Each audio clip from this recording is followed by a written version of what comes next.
After New Year's, my wife had her assistant, Marcus Smith, host the company's celebration banquet. At the meeting, Marcus handed out bonuses to every employee, except me. Just as I was about to step forward and demand an explanation, he publicly mocked me. Quinn Foster, you've contributed absolutely nothing to this company. How do you still have the nerve to stand here begging like this? I gave him a slight smile, tore off my employee badge on the spot, and ground it under my foot. As I turned to storm out, Marcus called after me, you can leave. But you need to leave the company uniform behind. Take it off right now. I froze. Did he really not know that I was the company's actual owner? At that moment, everyone in the room was staring at me. I dialed several times before the call finally connected. Then Vivian Caldwell's impatient voice came through the phone. Quinn, what are you freaking out about now? This meeting is critical for the company. Can't you wait until I get back? I glanced at Marcus from the corner of my eye, and said firmly, no. The next second, Vivian started cursing at me, through the phone. Yes. I told Marcus to fire you. Are you satisfied now? I paused for a moment before speaking again. Give me a reason. Vivian let out a scornful laugh, and said coldly, a reason. I'm the chairman of Caldwell Group. Do I need a reason to fire someone? You've held the title of sales manager for 3 whole years, without a single shred of performance. How do you still have the nerve to ask me why?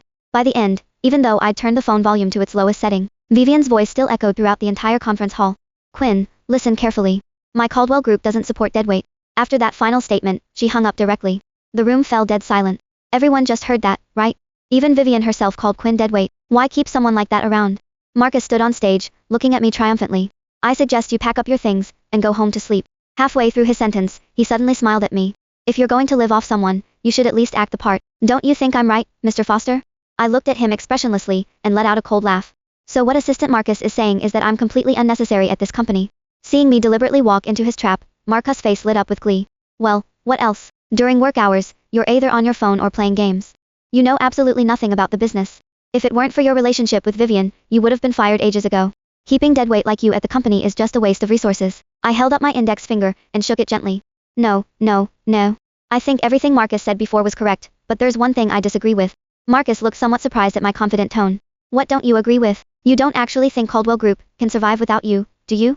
I gave him a slight smile, then nodded emphatically. You're absolutely right.